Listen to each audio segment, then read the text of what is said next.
نیکان خلق به ختم شي قیامت ته نږدې او د قیامت ته نږدې کېدو یو نښه دا ده چې نیکان خلق به څه شي هغه به ختم شي الله اکبر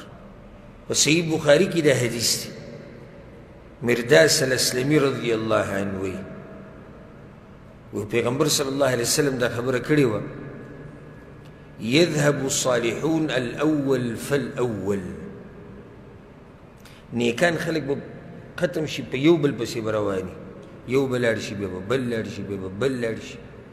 الله ته نږدې خلق به ختمیږي کمیږي به وتبقى حثاله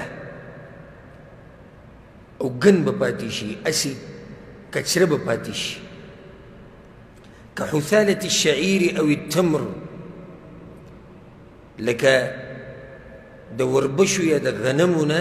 چې کله یې صفا کړې او د هغې نه وروسته هغه ګن پاتې شي هغه اصلي شی ترې واخیستی شي او نور هسې بوس او ګن پاتې شي بې فایدې شی پاتې شي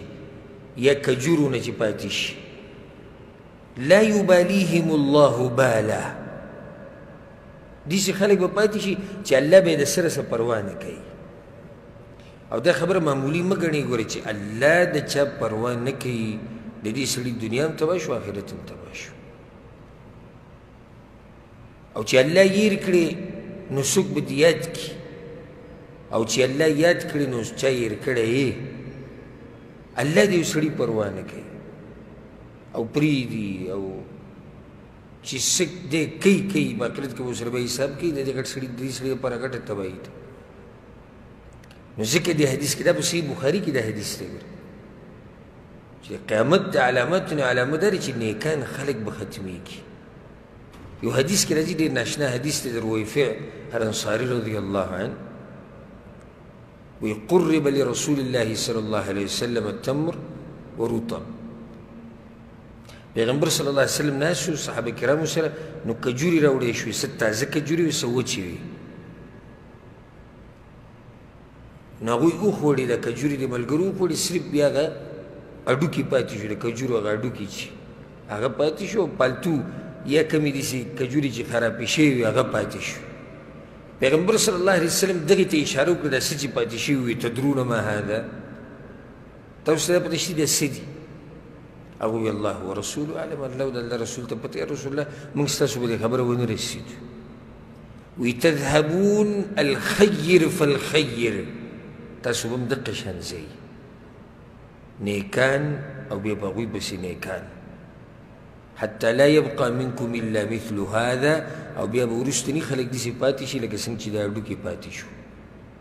لکه څنګه چې تاسو دا کجوري ختمې کړې فایدهمن شی دې تاسو وخوړو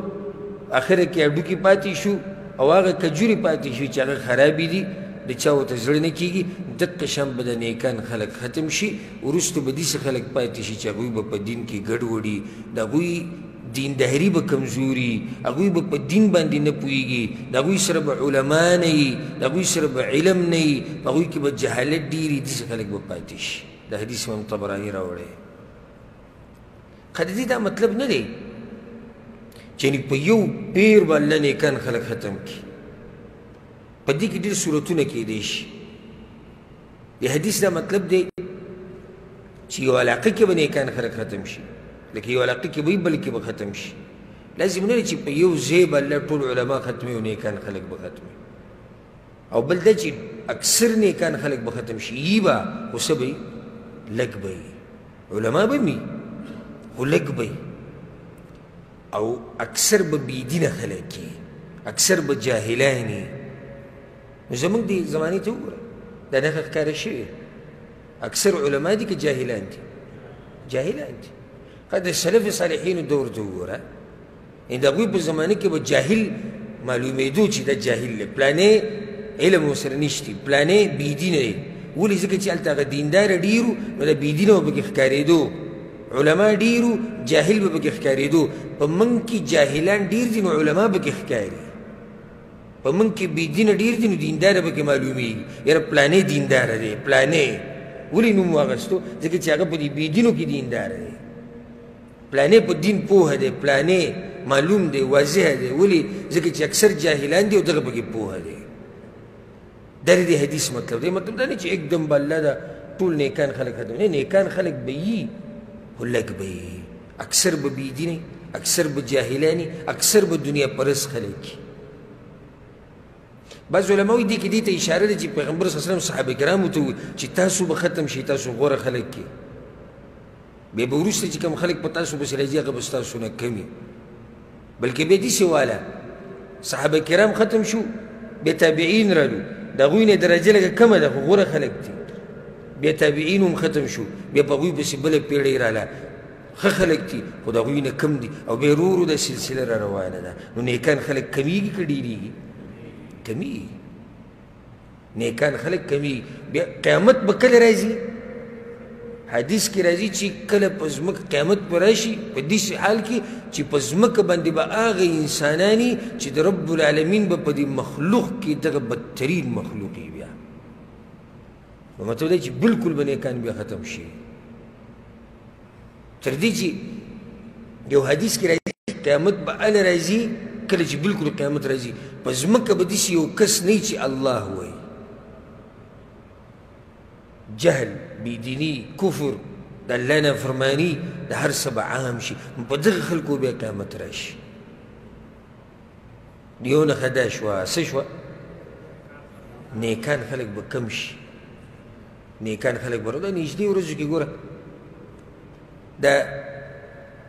دا وایرس چې کوم راغلی دا بیماري او الله سبحانه وتعالی زر ته زر ختم کړي. نو په دې درې څلورو میاشتو کې څومره علما، نیکان، مشران، دینداره خلک هغه زموږ نه لاړو او پاتې کېږي څوک چې هغه بېدینه وي، جاهلان، د الله نه لرې، د الله د پیغمبر نه لرې، هغه خلک ډېر دي. او کوم چې الله ته نږدې خلک دي هغه روان دي. د ډېر د یېرې حدیث هم دی، انسان په ځان ویریږي، یاره زه به هم په هغه بېدینو کې یم یا د دین نه به لرې یم، نو کوشش به بیا ته شروع کړي چې ځان نږدې کړم الله ته او ځان نږدې کړم پیغمبر صلی الله علیه وسلم ته، د هغه حدیثونو ته، د الله شریعت